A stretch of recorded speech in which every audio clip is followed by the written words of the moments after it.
Kristaps Porzingis goes through the next phase of his rehabilitation, and we break down the Celtics and Cavs matchup, a big preview of the big Tuesday night Celtics-Cavs game right now on the Locked On Celtics podcast.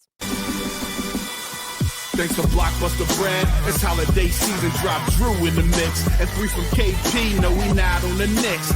Flushing competition like Al on Giannis. Juice and Big Deuce, still Beantown's finest. Banner 18 going up in the rafters. Watch the C's game in Locked On after. Karalis on the breakdown, clutch like a tip from D. White on the breakdown. John on the mic, documenting domination. Matter pen a back bay, it's all C's nation. Rain and Jace, how it started, raising banners, how we finish. Locked On Celtics pod, home of the winners. Peace.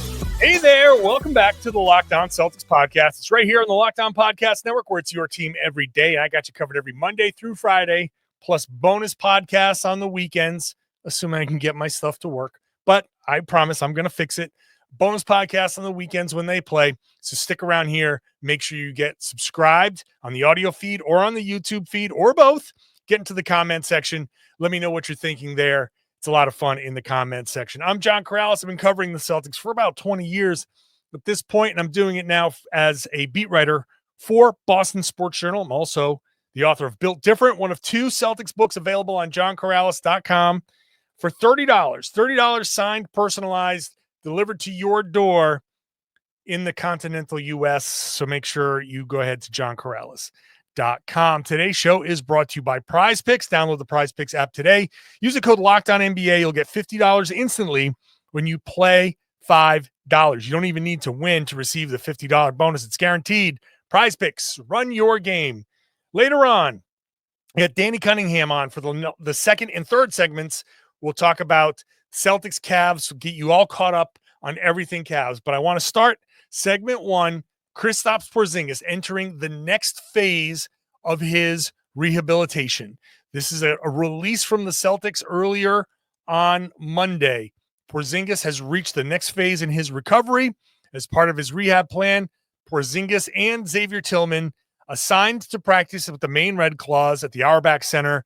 Following practice, they were recalled to the Boston Celtics, where Porzingis will continue to wrap up his workload. That's it. That's what they said. I have not seen anything from the practice. All the media that was there at practice, gone by the time this practice happened. So he was assigned to Maine. Xavier Tillman went just as I think, just like we need an NBA player to bang with him, to guard him. So Xavier went to the Maine Red Claws. Basically, they just all stayed in the practice facility. But the important thing here is Kristaps Porzingis was on the practice floor. He went through presumably a full practice with the Maine Celtics. Have not heard anything beyond that. The next time we'll hear from Joe Mazzulla will be pregame. So we'll ask him about the Porzingis practice and all of that stuff, how it went.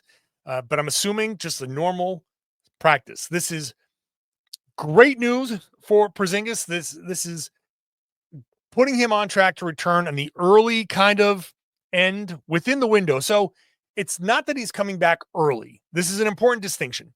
He's not coming back early. So people who are sitting there like, no, why rush him back and blah, blah, blah. 2 things. First of all, it's not coming back early. It's just at the early end of the window. He's entering the window for his return here. And it's essentially right on time. Anytime in December that he comes back is right on time. But this is the earlier part of on time versus the later part. If you ever watch Price is Right and they got that range game where the big red blob goes up and down, you just need the arrow to fall in that blob. This is just, if he comes back at this pace, it's just at the top end of the blob versus the bottom end of the blob. That's it. Very simple. Big Price is Right guy over here.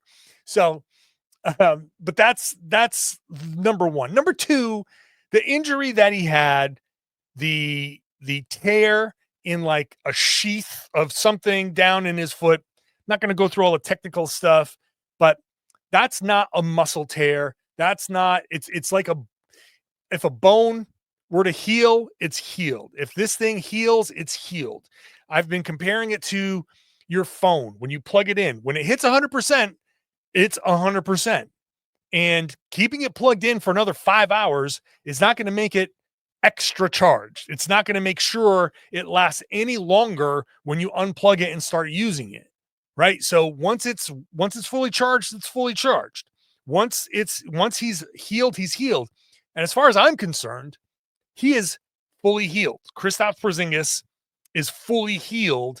And this part, getting him out onto the floor, is to start ramping him up and getting him ready for NBA basketball. There are two phases of this recovery: injury, healing, then getting Porzingis ready to play basketball. We are in the next phase, getting him ready to play basketball, where it's go out, practice, see how you feel. Go through the soreness, because there's going to be soreness. Got to work through that soreness. Get the treatment after that. Let him recover from that soreness. Put him through another workout again. So it's going to be probably big workout, light workout following that, off day, a medium workout, big workout, light workout. That there's a step that you have to take. If anybody's been a runner, you know, like the concept of the recovery run, where you run a big, today's your 10 miler. The next day, you don't want to just sit there. You want to run your, a mile or two to get a recovery run. So you're still working through the lactic acid, and you're still working through the soreness in those muscles. You're not just sitting there letting it be stiff. You still have to move and let that work out. It's just a light, slow workout. I expect that to be the Tuesday for Porzingis, and then some rest and recovery and all of that stuff. They have all of the things to monitor him. They have, if you saw the video that I tweeted out from him about, it was before the game against the Raptors. He's got a black armband around his right arm. That's a monitor. He's wearing monitors. They've got different ways to test him to see how he's reacting to the workouts. They are making sure they have all of the benchmark, all the physiological benchmarks for him stored. They know what all of those benchmarks of, power, oxygen in the blood, all of that stuff, soreness, how high he can jump, how much weight he can push, all of that stuff. When he's fully healthy, they know what all those numbers look like.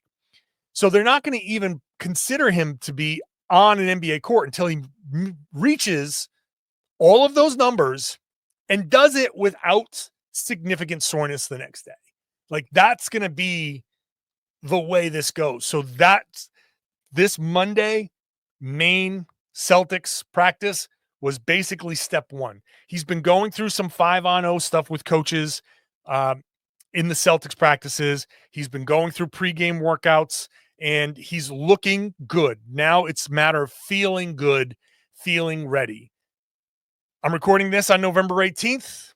He's got at least a couple of weeks here through the end of November to start ramping that up.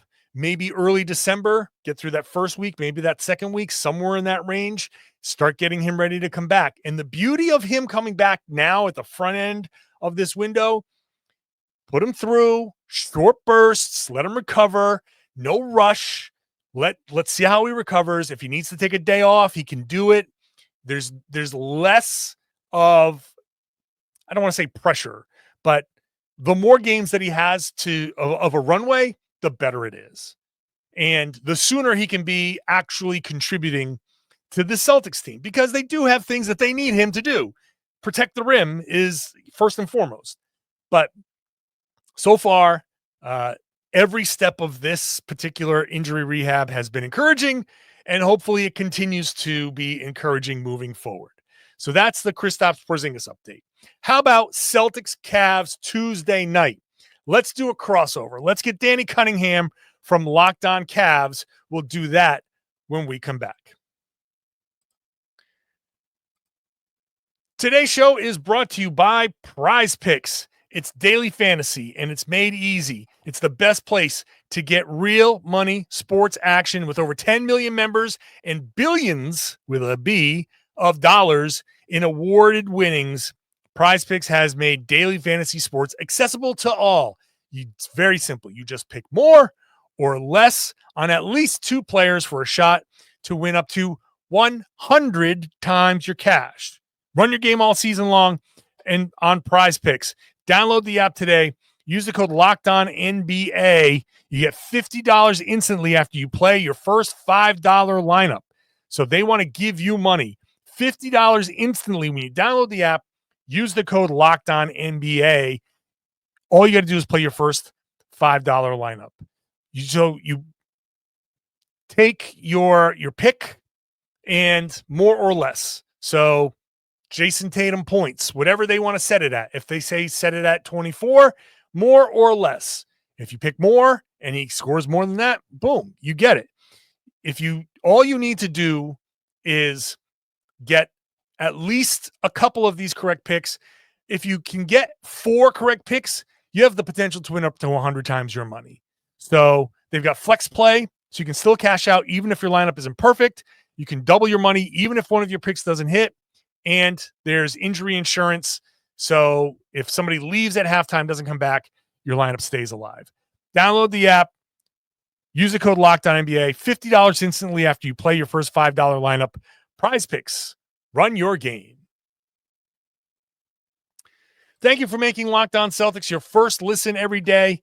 We got a newsletter now. Locked On Celtics daily newsletter, one stop for ultimate team and league coverage delivered right to your inbox. Sign up for free right now at LockedOnDaily.com. That's LockedOnDaily.com. Start your day with the all-new free Locked On Celtics newsletter. Now, let's talk Celtics and Cavs. All right, big time matchup here.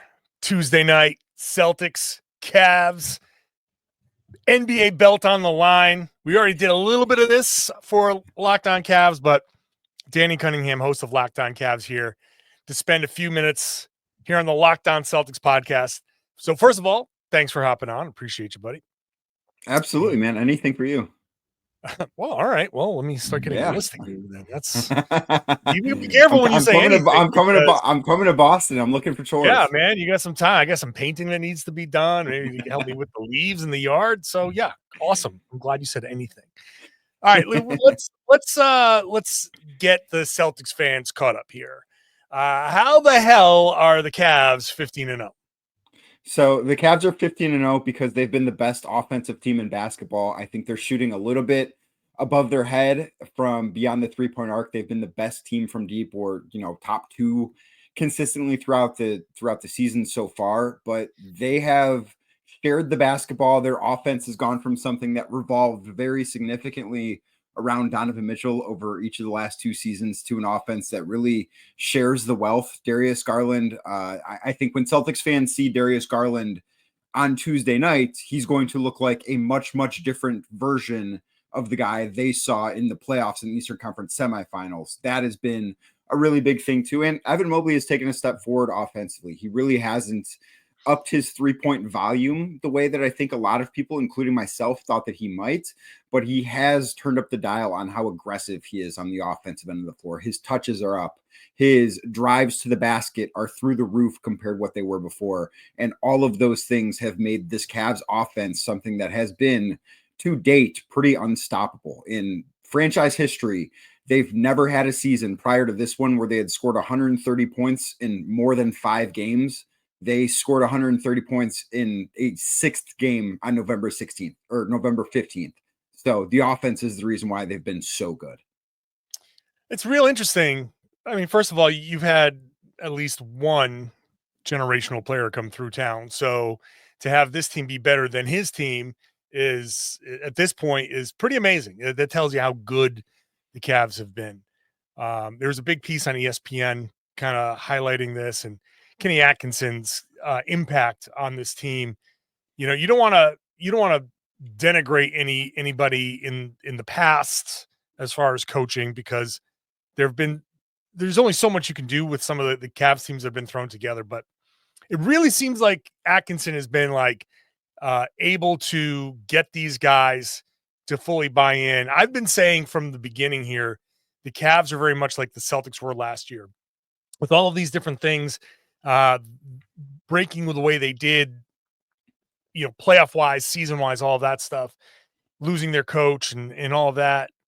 They came in with so much to prove. And I think Kenny Atkinson kind of like pounced on that and is getting these guys to really, everybody's doing what they're supposed to be doing. But the question there is that sustainable? I do think at least throughout the regular season it is. And I think that you on Locked On Cavs made the comparison to what the Celtics looked like last year as a regular season team. This has nothing to do with how these teams might look in April, May, and potentially June for either one.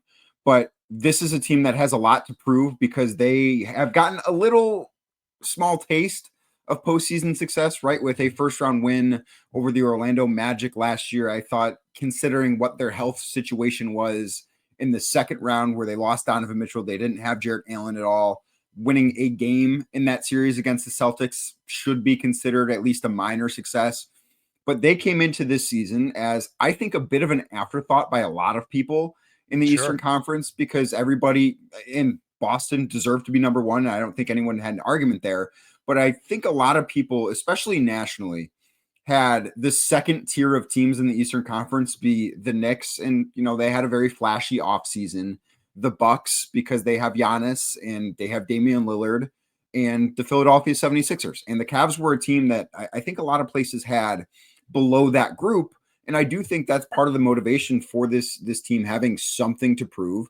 I also think having a new coach is something that has brought it has refreshed this team a little bit. And I also don't think that you can overlook the fact, and this is a really rare thing in the NBA, and I do think it's something the Celtics have going for them too a little bit, is the vast majority of their key players are all locked up. They're all on fresh extensions. Donovan signed an extension this summer. Evan Mobley signed an extension this summer. Jarrett Allen signed an extension this summer. Darius Garland's extension just kicked in this year. So all of those guys are able to put that stuff aside because they're all financially taken care of, and they can focus on winning and they can focus on playing the best version of team basketball that they can. I think when you combine all of those things and a little bit of luck at times too, you get a 15-0 start. Obviously very impressive. One of the things that you mentioned, and something just looking at this particular game, the Cavs have been going. They have been going. Like the Celtics have played 14 games. The Cavs have played 15. It may not seem like it's a lot, but it seems like you mentioned yesterday when we talked, the Cavs have been just like game after game after game. I've noticed a couple of these games where I'm like, oh man, it's a little dicey. Like they've had a couple of dicey performances against like the Bulls. And it's one of those things where maybe a Celtics fan would look at the final score and be, how serious are they really? I mean, they've maybe gotten fat on some lesser competition.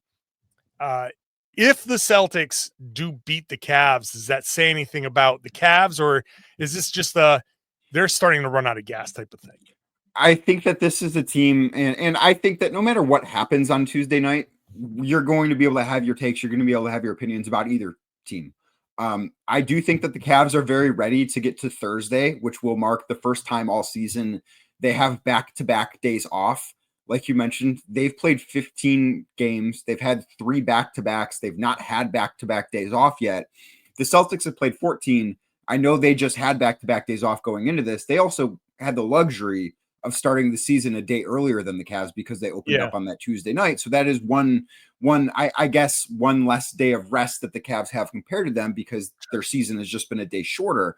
But I do think that they are a little bit, I hesitate to say out of gas, but I think that when you combine the fact that they're not a well-rested team right now because they've played so many games with the fact that every time they step on the floor right now, whether they want to really admit it or not, I think you can see that if things get tight, they start thinking about that streak because they don't want to lose it and they don't want it to disappear. And even Kenny Atkinson has mentioned, he started thinking, they played Charlotte on Sunday and they were up by 3 going into the fourth quarter. And he started thinking, why is this really going to be how this ends? Like, is it, in this situation, losing at home against a team that, and he didn't say not very good, but Charlotte was a team that isn't great on the second night of a back-to-back for them. Is that how that's going to go out? So I do think that kind of factors into it as well. The one positive I will say about the rest issue is the Cavs are one of a very small number of teams right now that don't have a single player that's averaging 34 more minutes per game.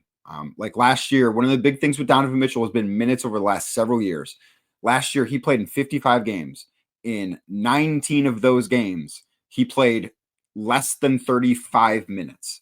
In the 13 games or 14 games he's played this year, he has not played 35 minutes once. So that has been a big difference too, that I do think has been beneficial in keeping the start going.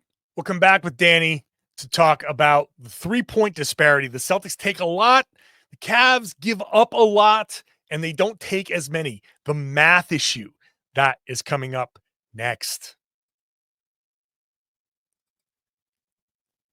Today's show is brought to you by FanDuel. Go ahead, tackle this NFL season, tackle the NBA season with FanDuel, America's #1 sportsbook. Right now, new customers, you bet $5. If you win, you get $150 in bonus bets. How about $5 on the Celtics, who are 4.5-point favorites over the Cavs? So if you feel good about the Celtics giving up 4.5 points, go to FanDuel right now. They got everything you need to place live bets on the NFL, the NBA, all in one place. If you get a hunch in the middle of the game, you can check out the latest stats, view live play-by-play, and so much more on the page where you place your bets. Visit FanDuel.com to join today. Make sure you set your limits. They've got tools that you can set. So if you know that, hey, I'm going to set my $100 limit, use the tools there. Once you hit the 100, they cut you off. It's a great way to gamble responsibly, have some fun, but not go overboard. That's what it's about. Go to FanDuel.com and get started with $150 in bonus bets. If your first $5 bet wins, never waste a hunch. Make every moment more with FanDuel, an official sportsbook partner of the NFL. Thank you for making Locked On Celtics your first listen every day. Check out Locked On NBA. Make that your second listen. 2 Locked On NBAs now at night after the games. It's Locked On Game Night, where we talk about all of the games. And there's also Locked On NBA, where we talk about a little more debate showy in the middle of the afternoon. So 2 podcasts on that feed. Listen to them both after you're done with this. All right, let's get back to this conversation about the Cavs and this 3-point shooting. So the Cavs, you mentioned, are shooting the ball well, right? They're almost 42% from 3. That's the best shooting. They're the only team shooting better than 40% in the league. That, I don't know how sustainable that is. Right. But they're doing it on 37 attempts per game, which puts them in the middle of the pack. The Celtics are shooting 37%, right? So they're almost 5 full percentage points behind, but they're shooting 51 3-pointers and making 19 compared to the Cavs making 15.5. So that right there is kind of a baked in advantage to stylistically how they play. You mentioned Evan Mobley. You mentioned him getting to the rim. I can see the Celtics going out there and doing what they did in the playoffs when Evan Mobley was just feasting. It looked like, oh my God, poor Al Horford. What's Evan Mobley doing to Al Horford? And the Celtics are like, oh yeah, oh my God, what's he doing to Al Horford? I hope he doesn't continue taking 2-pointers while we take 3-pointers. And I can see that happening again because the Celtics give up a lot of points in the paint. He's driving. The Cavs score a lot of points in the paint, and they haven't taken a ton of threes this season. The math seems to be in Boston's favor. The Cavs tend to give up a lot of 3-pointers. How does this math issue kind of strike you? I think it's a real issue against teams, especially like Boston, that can play 5 out. Because if you look at the teams that have given the Cavs trouble at times, it have been teams that have taken a lot of 3-pointers. It have been teams that have played 5 out, like Chicago. And I realize the Cavs have beaten them twice, and it's a little different because they also played Chicago twice in the preseason. So these 2 teams, despite the fact that as we record this, it's November 18th, these 2 teams know each other really well already. But Chicago gives them a problem because Vooch can stand out on the 3-point line. And the Cavs still have rim defenders because they've, for a good chunk of the game, will play with both Evan Mobley and Jarrett Allen on the floor together. But it has been something that has screwed with their defense a little bit. That's been one of the things that has plagued them against Boston, especially considering the Cavs are going to be down a couple of wing defenders. Max Strus is still not back from that ankle injury. He has not played yet this year. Dean Wade sprained his ankle on Sunday night. He's not going to be available, so there won't be another 20-point fourth quarter from him like there was last March in Cleveland against the Celtics. One of the most incredible, just outrageous performances I've ever seen a player have. It was remarkable. It was amazing. But like they are going to also be down. Dean Wade matters as a defender, I think, almost a little bit more than he matters as an offensive player. Isaac Okoro is questionable with an ankle injury. Karis LeVert is questionable with a knee injury. So it's not just that the Cavs give up a lot of 3-pointers, and teams have been shooting a really strong percentage against them over the last 2.5 weeks. Teams are shooting right around 40% from deep against the Cavs. But now they're also running out of guys that can defend on the wing. So I do think that is a huge advantage the Celtics are going to have, potentially even worse, dependent on who is available Tuesday night. But that is a huge advantage Boston has in this matchup right now. I don't know that it's always going to be this way, but as for right now, they absolutely have that advantage. You mentioned Garland and Donovan Mitchell obviously is Donovan Mitchell, right? We've seen him. We know what he can do. But last year was, a tough kind of combination. It was a tough combination with the two of them, to the point where this summer was like, is Donovan going to even want to go back to Cleveland? And he did. And it's like, well, that means Darius Garland is gone. And nope, they're like, nope, we're gonna give this a shot. We're gonna give Kenny Atkinson an opportunity to make this work. And it's working.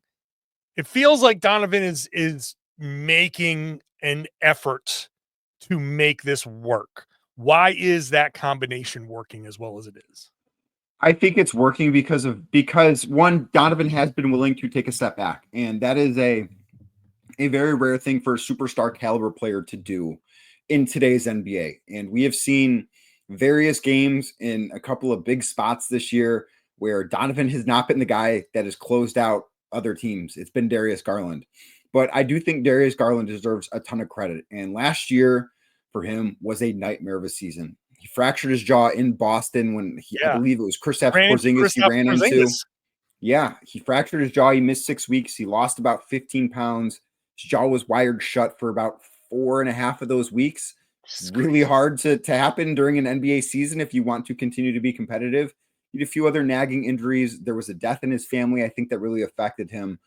I do think that with how Darius Garland looks this year, there's a good chance we get to the end of his career and we pull up Basketball Reference and see what he looked like during the 23-24 season and go, what happened there? Like that could just be quite an anomaly, but he has looked like an all-star again. He's looked like the version of what he was before Donovan Mitchell arrived. And I think both of them deserve credit for making this work. But I think Darius deserves a lot of credit for having the bounce back season that I don't know how many people believe he was capable of. And there was certainly noise about him maybe being moved this summer.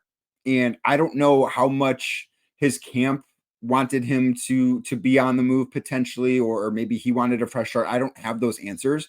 But the way I look at it is from a team building aspect. Darius Garland's value was at an all-time low coming off of last season. I don't think that he would have been nearly as valuable of a trade chip as a guy of his skill level typically is. And he has come back and proven that, no, he's still an all-star caliber guy. And he's been, you could make an argument. He's been the MVP for the Cavs so far this season. That's incredible. I mean, I remember that injury. It didn't look like anything. And they were like, oh, fractured jaw. I was even joking with Porzingis. I'm like, how many crunches are you doing where somebody breaks their face on and he's like, no, he hit me right on the hip. It just caught me the right way. It was just so like, what bad luck that was. But that stuff about Donovan Mitchell, man, that again brings me back to the Celtics of last season where sacrifice was necessary.